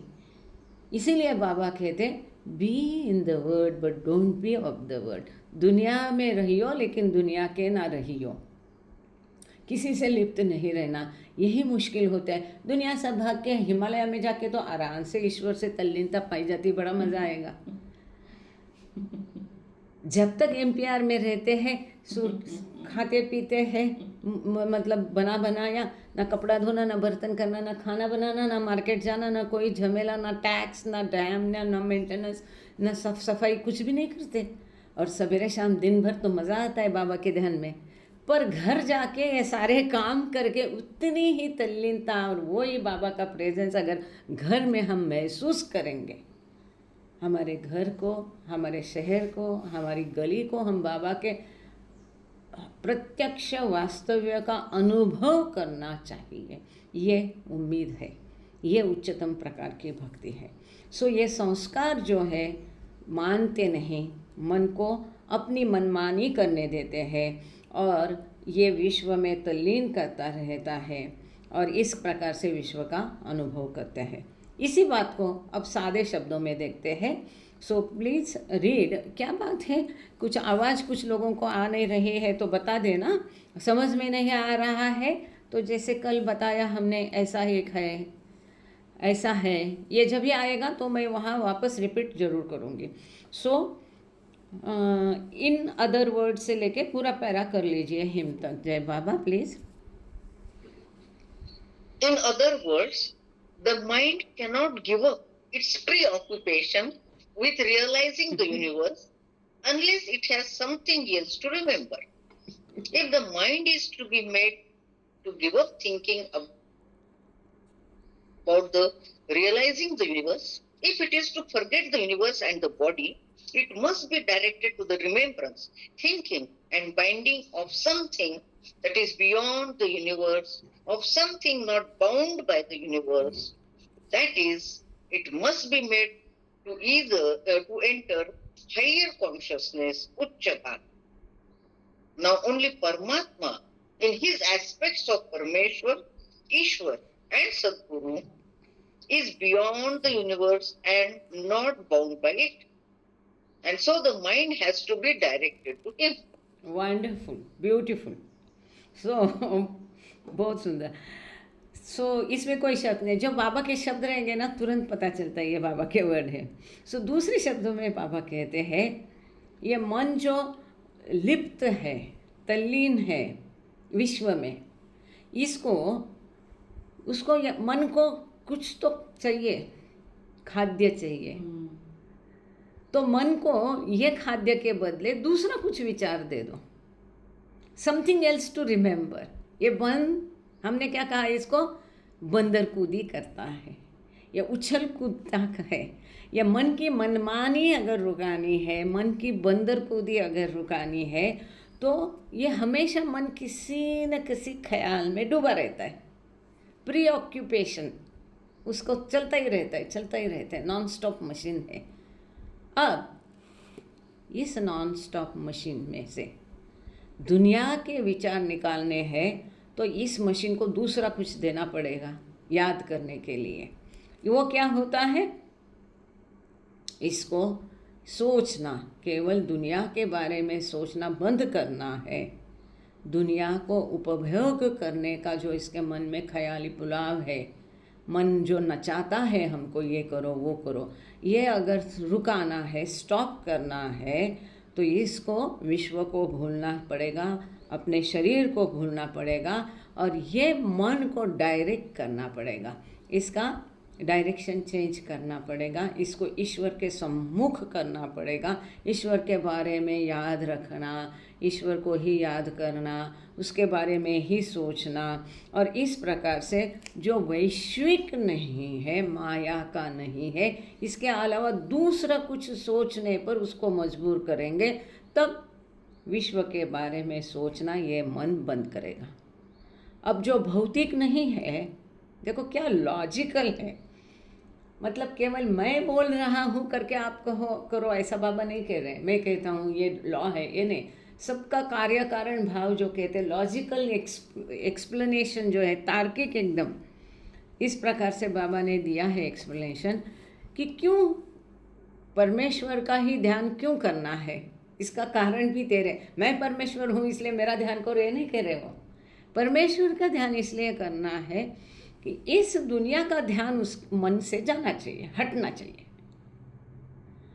अब ऐसी कोई चीज़ उसको मन को देनी पड़ेगी, है ना, कि जिससे उसका ध्यान दुनिया से हट जाएगा। और ये चीज़ ऐसे होनी चाहिए जो दुनिया की नहीं, जो मायावी चीज़ नहीं है, जो माया की नहीं है, माया की नहीं है, दुनिया की चीज़ नहीं है, दुनिया से परे है, विश्व की नहीं है, कल्पना की नहीं है, सत्य है। ऐसी चीज़ केवल परमात्मा है, परमेश्वर है।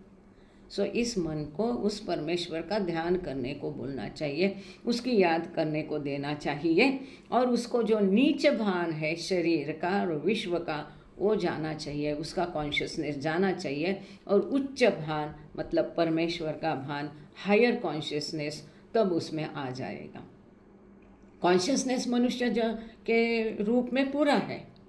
अब उस कॉन्शियसनेस को, उस चेतना को संस्कारों से मुक्त करना है, क्योंकि मनुष्य में जो पूरी विकसित चेतना है, ये चेतना संस्कारों से भारित है, संस्कारिक चेतना है, संस्कारित चेतना है, मानवीय चेतना है।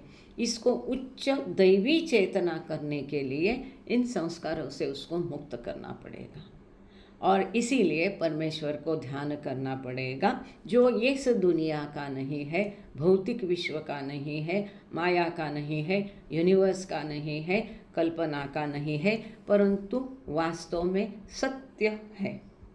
सो उस परमेश्वर का ध्यान करने से उसकी चेतना उच्च भान हो जाएगी। फिर ये परमात्मा, चाहे वो निर्गुण निराकार परमेश्वर हो, त्रिगुणात्मक ईश्वर हो, चाहे सद्गुरु हो, किसी का भी ध्यान करो, किसी की भी भक्ति करो, ये मन को एक निकालने, जैसे कि सादृश्य लेते हैं, अगर बच्चा है, बुखार आया या कुछ पेट उसका खराब है, तो हम क्या करते हैं, उसको जो नॉर्मल फूड देते हैं, खाने को देते हैं, या व्यक्ति भी है तो वो नॉर्मल खाना नहीं देके हल्का फुल्का देते हैं। अब खाना तो बंद नहीं कर सकते ना, कुछ दूसरा देते हैं। पेशेंट है, परहेज उसको बोलते हैं, तो दूसरा कुछ खाना देते हैं। ये मन का परहेज है। यह मन से रोज का जो खाना है उसका, दुनियादारी का, वो हटा देना है, और इस मन को दुनियादारी के बाहर का जो सत्य है, मतलब परमात्मा, उसके विचारों का खाना देना है। मन को ऑक्यूपाई रहना है ना, मन को व्यस्त रखना है, तो ईश्वर के विचारों में व्यस्त रखो, तब ये दुनियादारी के विचारों से मुक्त हो जाएगा। असली उपवास ये है, असली मौन ये है कि उस मन को स्तब्ध करना, उसकी बंदर कुदी बंद करना, उसका रोज का खाना हटा दो। परहेज है, मन का एक ही शब्द ध्यान रखेंगे, क्या?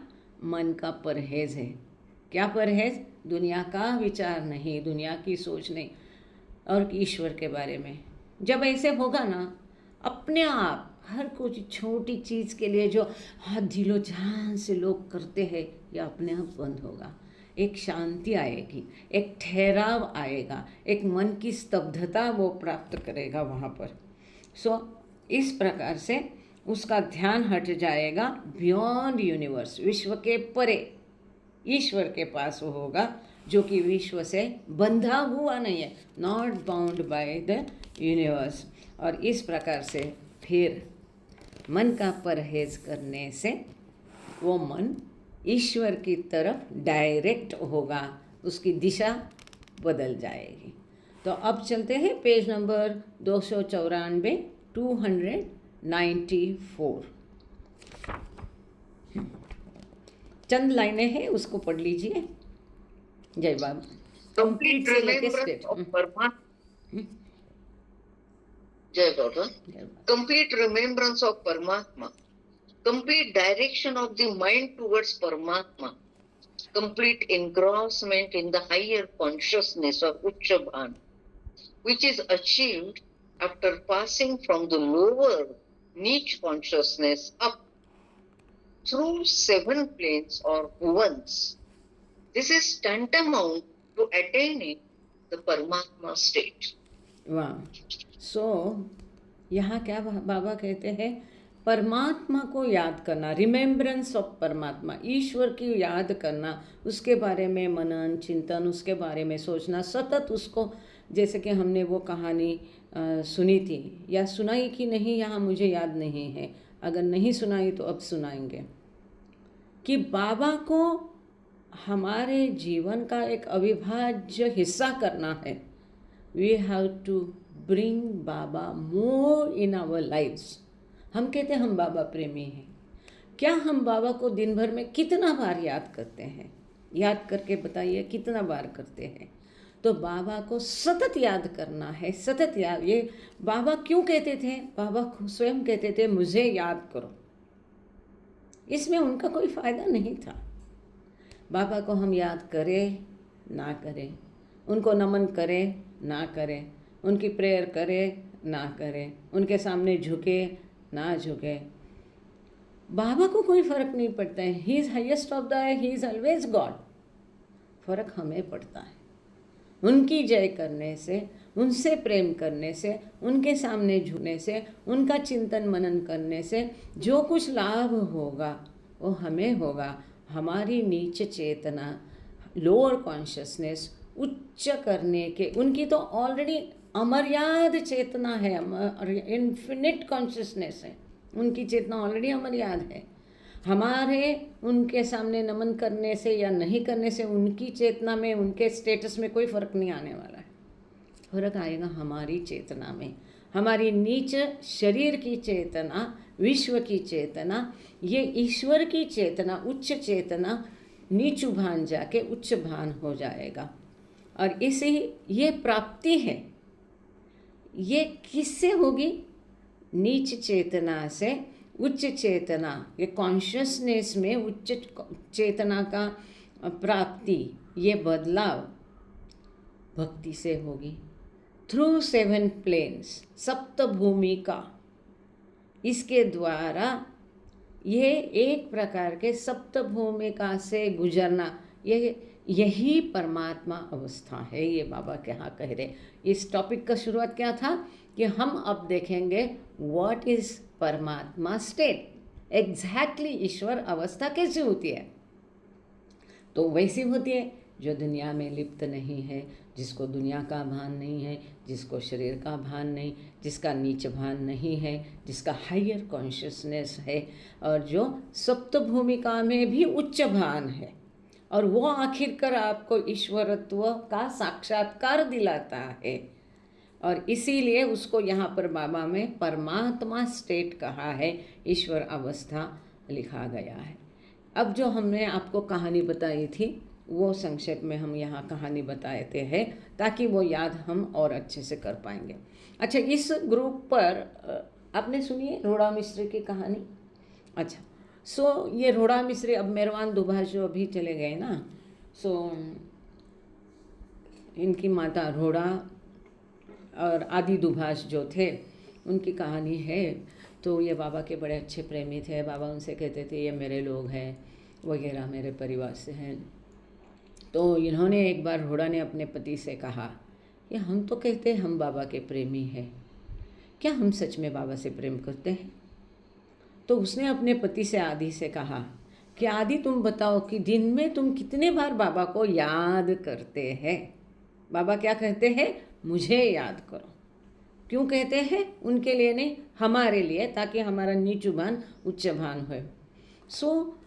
रोड़ा ने कहा मैं तो दिन में, मैंने कल गौर किया कि मैं तो दिन में बस महज 4-5 बार ही उनको याद किया। रोड़ा कहती है आदि को, तुम तो बाबा को बहुत प्रिय हो, तुम कितनी बार याद किया बाबा को? तो आदि दुभाष कहते कि मैंने 2-3 बार ही याद किया। So she says, is it the way of loving Baba? We must bring Baba in our daily life more. और फिर ये दोनों मिलके तौर तरीके ढूंढते हैं, उठते ही, सोते ही, खाते ही, पीते ही, चाय पीते हैं। तो वो कहती है यहाँ तक कि पार्टियों में जाते थे तो वो होता है पासी लोगों में वहाँ ड्रिंक्स वगैरह, तो हम चीयर भी करते थे बाबा का नाम ले करके। हर चीज़ में वो कहती है कि बाबा ने कहा था कि सवेरे उठते ही मुझे याद करो, दोपहर में 12 बजे करो, शाम को 5 बजे करो, शाम को सोते समय करो, तो सवेरे और शाम का तो हो जाता था। और 12 और 5 बजे का हमसे हमेशा चूक जाता था। 12 के पहले 10 बजे से हम सोचते थे 12 बजे याद करना है, 12 बजे बाबा को याद करना है, तो 10 से 12 वो सहज ध्यान है, पहले 12 बजे भूल जाए। सो इस प्रकार से ये दुनिया से मन चित्त हटा के और इनकी काम करते हुए भी हमको प्रभु को सतत याद करना चाहिए। अच्छा, किसी को कोई सवाल है तो kindly raise your hands, otherwise आगे चलते हैं। अगेन से लेके स्टेट तक पढ़ लीजिएगा। जय बाबा। जय बाबा। हाँ जय बाबा। आप लाइट कुछ लगा कहना रही चाह थी, रहे हैं? हाँ, ओके, कोई अगेन से लेके लाइट लगा रही थी, अंधेरा हो गया। डिस्कार्डिंग नीच भान and gaining uccha bhan. Again, if mind is to forget the body and the universe, if it is to desist from universe thinking or low thinking, that is nicha bhan, since body and universe consciousness, sharir and jag bhan, implies nicha bhan, if the mind is to do so, if the mind is to do this, it must think of Paramatma and thus engage in high thinking or Uccha Bhan. When it completely loses its Neech Bhan and attains to complete Uccha Bhan, when it does not think at all of body and universe, but thinks wholly and solely of Paramatma, in short, when it thinks of nothing but its own real self, then the mind has reached the Paramatma state. Beautiful. So यहाँ पर बाबा ने logic भी दिया है, उसका तर्क दिया है, तार्किक तरीके से उसको स्पष्ट किया है और इसका मार्ग भी बताया है।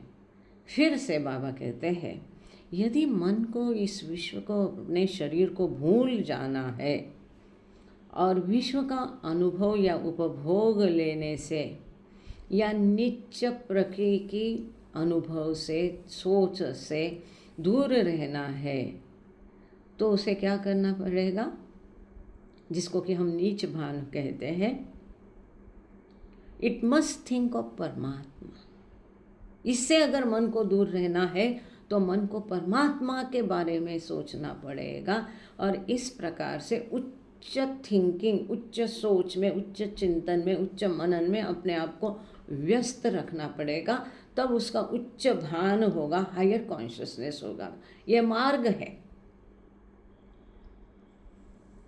जब इस प्रकार से नीच भान पूरा जाएगा, विश्व का भान गया, शरीर का भान गया, नीच भान गया, और इस समय में परमात्मा को याद करके उच्च भान को जब हम प्राप्त करेंगे, जब हम इस विश्व के बारे में, शरीर के बारे में बिल्कुल ही सोचेंगे नहीं, उसके मज़े बिल्कुल ही लेंगे नहीं और केवल परमेश्वर को, ईश्वर को, परमात्मा को याद करेंगे,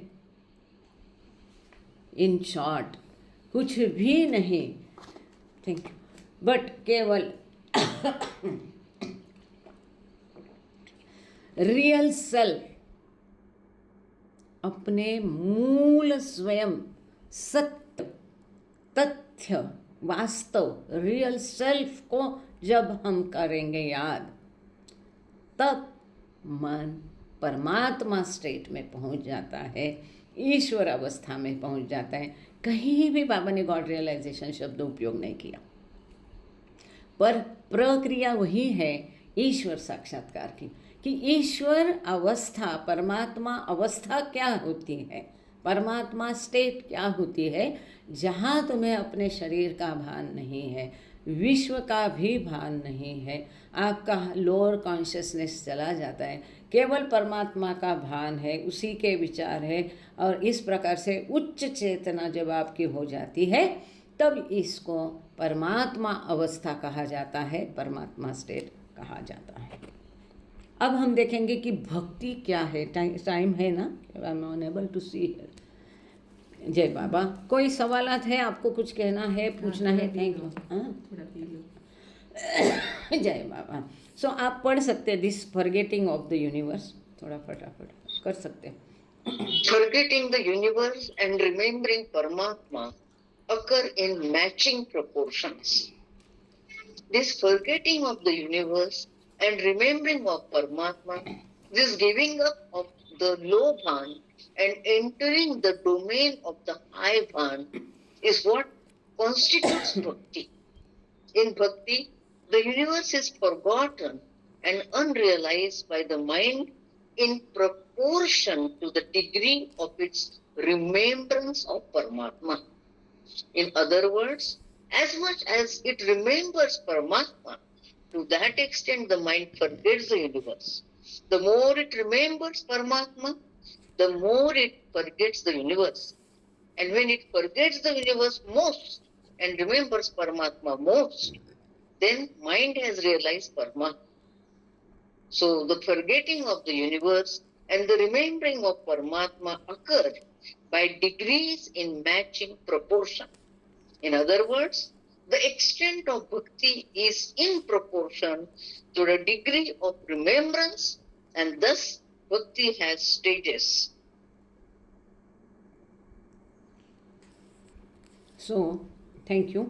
यहाँ पर बहुत महत्वपूर्ण और सुंदर तरीके की भक्ति क्या है, विश्व को भूल जाना और परमात्मा को याद रखना, यही भक्ति। सिंपल, विश्व को भूलना और परमात्मा को याद रखना, यही भक्ति है।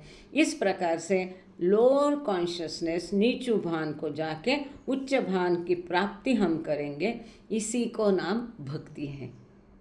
भक्ति में विश्व को भूल जाते हैं और इसको मन अनुभव नहीं करता है।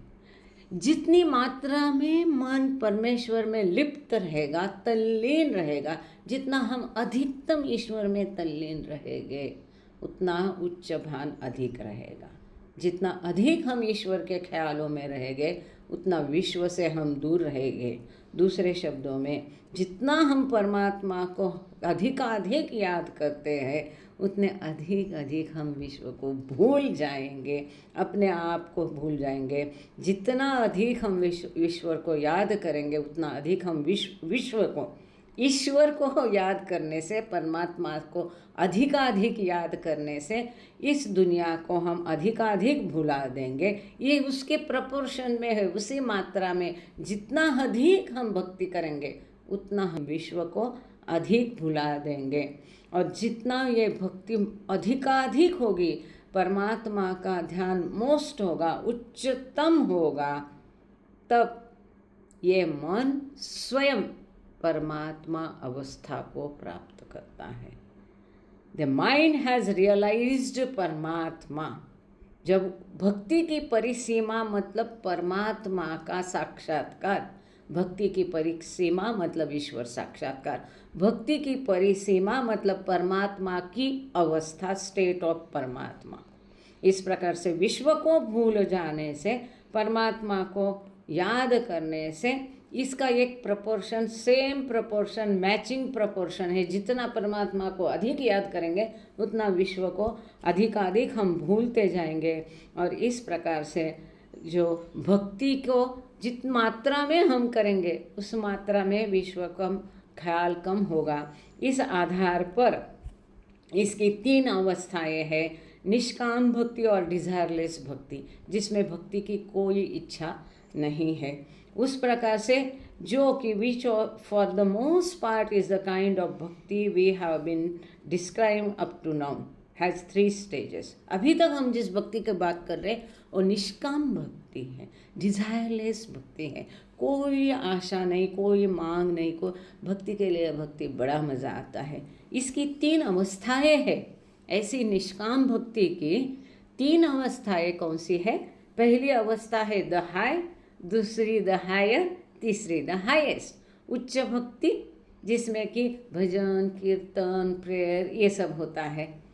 हायर भक्ति उससे अधिक है कि जाप होता है, मन से होता है, ध्यान धारणा होती है।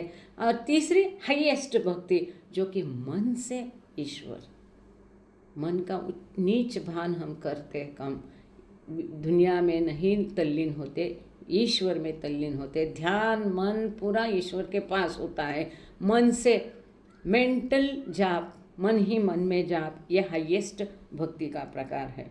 इनफैक्ट निष्काम भक्ति in all three of its stages constitutes just one of the two major modes of bhakti. The other major mode, Sahakam Bhakti or Bhakti with Desire, will be discussed later. So यहाँ बाबा कहते हैं वास्तव में ये तीनों में निष्काम भक्ति ही अभिप्रेत है, कहा जा सकता है. दोनों भक्ति में से दो भक्ति के मुख्य दो प्रकार, निष्काम भक्ति और सकाम भक्ति. सो उच्चतर और उच्चतम ये निष्काम भक्ति के ही प्रकार है. सहकाम भक्ति या सकाम भक्ति का प्रकार जो कि इच्छा के साथ, कोई डिज़ायर के साथ, कोई मांग के साथ की जाती है, इसकी चर्चा हम बाद में करेंगे, ऐसा बाबा ने यहाँ कहा है. सो एक ही महत्वपूर्ण क्या करना है, दुनिया को भूल जाना है, परमात्मा को याद करना है, यही भक्ति है. So what will be our equation, दुनिया भुलाना और ईश्वर को याद करना इज इक्वल टू भक्ति. एक ही नारा, क्या करना, भूल जाओ दुनिया को, याद करो ईश्वर को. सो अब यहाँ पर आज हम रुक जाते हैं क्योंकि आगे थोड़ा टॉपिक भी बदल जाता है, लंबा भी है. Today is 14.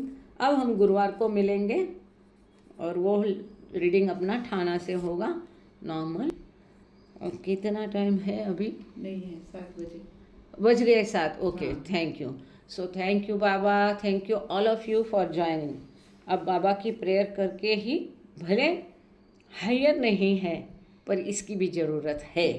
अवतार मेहर बाबा की जय. क्योंकि ये प्रेयर बाबा ने स्वयं दी है. बाबा स्वयं. देश पांडे भाऊ, आप करना चाहते प्रेयर? जय बाबा. जय बाबा. शुरू करें. अवतार मेहर बाबा की जय. हे देवादिदेवा, सर्वांचे पालन करणारा व रक्षण करणारा तू अनादि व अनंत आहेस. तू अद्वैत व अतुलनीय आहेस. तुझा थांग कोणालाही लागू शकत नाही. तुझ्या ठाई रंग नाही, अभिव्यक्ती नाही, रूप नाही, तसेच गुणही पण नाहीत. तू अमर्याद आणि अगाध आहेस. तर्क कल्पना या पलीकडे आहेस. तू सनातन व अविनाशी आहे. तू अविभाज्य आहेस. दिव्य दृष्टीशिवाय तुला कोणीही पाहू शकणार नाही. तू सतत होतास, तू सतत आहेस व सतत राहशील. तू सर्व ठिकाणी आहेस, सर्वात आहेस आणि सर्वांच्या पलीकडे आहेस. तू आकाश मंडळात आहेस, तू पाताळात आहेस. तू व्यक्त व अव्यक्त आहे. सर्व भूमिकात आणि सर्व भूमिकांच्या पलीकडे आहे. तू अगोचर असून स्वतंत्र आहेस. तू विश्वकर्ता व देवेश्वर आहे. तू सर्व मनांचा व हृदयांचा ज्ञाता आहे. तू सर्व शक्तिमान व सर्वव्यापी आहेस. तू अनंत ज्ञान, अपरिमित शक्ती व असीम आनंद आहेस. तू ज्ञान सिंधू आहे. सर्वज्ञ व अनंत ज्ञानी आहेस. भूत, वर्तमान व भविष्य यांचा तू ज्ञाता असून स्वयमेव ज्ञानच आहेस. तू दयेचा सागर असून सदैव कल्याणकारी आहेस. अनंत गुणांनी नटलेला तू आत्म्यांचा आत्मा आहेस. सत्य, ज्ञान व आनंद यांची त्रयी तू आहेस. तू सत्याचा उगम असून प्रेमाचा महासागर आहेस. तू आदि पुरुष असून श्रेष्ठाहून श्रेष्ठ आहे. तू प्रभू व परमेश्वर आहे. तू परमदेव असून परात्पर परमात्मा आहेस. तू परब्रह्म आहेस. तू अल्लाह, इलाही, यजदान, और मज्द व प्रियतम परमेश्वर आहे. तुला पुजार्ह किंवा एकमेव पूजनीय असे म्हणतात. हे असीम दयासागर प्रभुराज, आमच्या हातून घडलेल्या सर्व पापांबद्दल आम्हाला पश्चाताप होतो. असत्य, अन्याय व अमंगल अशा प्रत्येक विचाराबद्दल, बोलू नये अशा बोलल्या गेलेल्या प्रत्येक शब्दाबद्दल व करू नये अशा केलेल्या प्रत्येक कृतीबद्दल आम्हाला पश्चाताप होतो. स्वार्थाने प्रेरित अशा प्रत्येक कृत्याबद्दल, शब्दाबद्दल व विचाराबद्दल, तसेच द्वेषमूलक असे प्रत्येक कृत्य, शब्द व विचार यांच्याही बद्दल आम्हाला पश्चाताप होतो. विशेषतः प्रत्येक कामुक विचाराबद्दल व कामुक कृत्याबद्दल आम्हाला पश्चाताप होत आहे. तसेच प्रत्येक खोटेपणाबद्दल, सर्व प्रकारच्या ढोंगांबद्दल आणि देहूनही पूर्ण न करू शकलेल्या प्रत्येक वचनाबद्दल, लोकांच्या अनुपस्थितीत त्यांची निंदा करण्याबद्दल व त्यांचे दोष दाखवण्याबद्दल आम्हाला पश्चाताप होत. विशेषतः दुसऱ्यांची हानी करणाऱ्या प्रत्येक कृत्याबद्दल, दुसऱ्यास दुःख देणाऱ्या प्रत्येक शब्दाबद्दल आणि दुसऱ्याला दुःखाव्या अशा प्रत्येक इच्छेबद्दल आम्हाला पश्चाताप होत. हे प्रभुराज, आमच्यावर अपार दया करून आम्ही केलेल्या या सर्व पापांबद्दल आम्हाला क्षमा करा.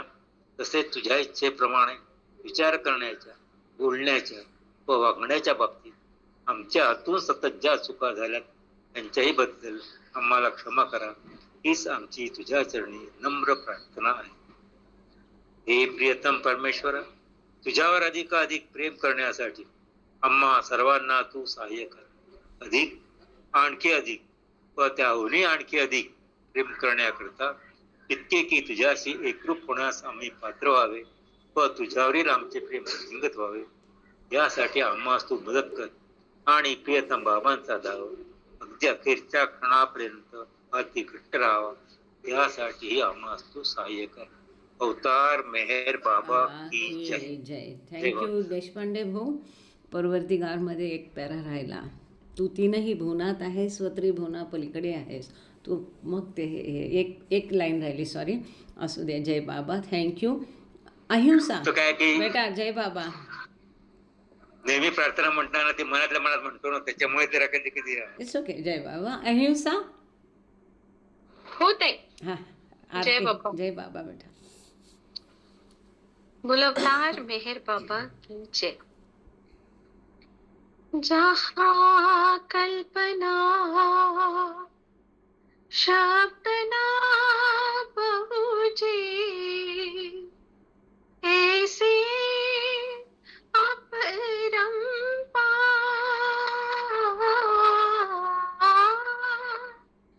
नीति नीति वेद पुकारे, महिमा तोरी अपार. दिव्य सनातन परम दया घन, दिव्य सनातन परम दया घन, हे जगदुधारो मिहिर मन आरती स्वीकारो. मिहिर मन आरती स्वीकारो. धूप दीप चंदन चर्चाना, भोग लगाना, फूल चढ़ाना, फूल चढ़ाना, फूल चढ़ाना. तुम्हारा ही तुमको लौटाना. काहे बढ़ाई करूं मेहर मन आरती स्वीकारो. मेहर मन आरती स्वीकारो. सकल निधि की तुम कारण हो, सकल विश्व तारण हारे हो. तुम सम और नहीं, तुम ही हो. हे सत अवतारो मेहर मन आरती स्वीकारो. मेहर मन आरती स्वीकारो. सकल चराचर तुम्हारी माया, माया भी तो तुम्हारी छाया, तुम्हारी छाया, तुम्हारी छाया. तुम्हारा अंत न कोई पाया. भक्त खरो मेरा मन आरती स्वीकारो मेरा मन आरती स्वीकारो अपने को जब जो नहीं जाने महिमा तुम्हारी क्या पहचाने क्या पहचाने क्या पहचाने जो कुछ भी कहते अनजाने गुण गाते तुम्हारो मेरा मन आरती स्वीकारो मेरा मन आरती स्वीकारो सीमा नाही तुम्हारी कृपा को क्या कोई दे सकता प्रभु तुमको भीख तुम्ही दो प्रेमी जनों को नित्य तुम्हें सुमरो मेरा मन आरती स्वीकारो मेरा मन आरती स्वीकारो दिव्य सनातन परम दया घन दिव्य सनातन परम दया घन ये जगदोधारो मेरा मन आरती स्वीकारो मेरा मन आरती स्वीकारो मेरा मन आरती स्वीकारो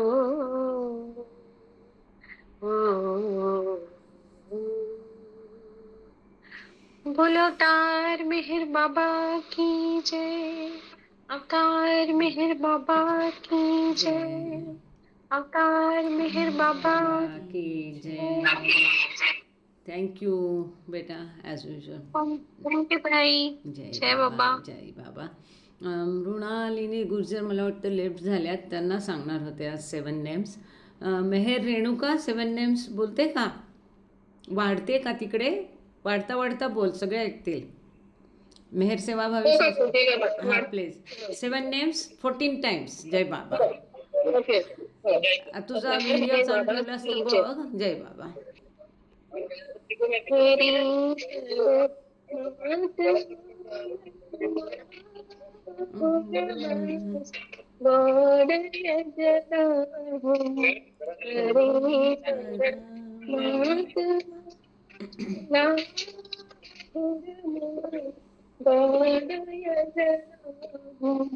हरि परमात्मा अल्लाहुम्मा हरि परमात्मा अल्लाहुम्मा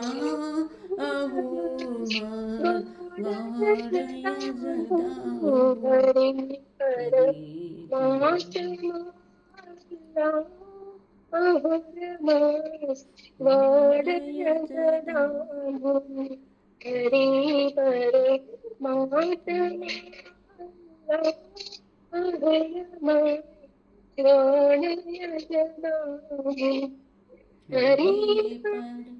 महात्मा अल्लाहुम्मा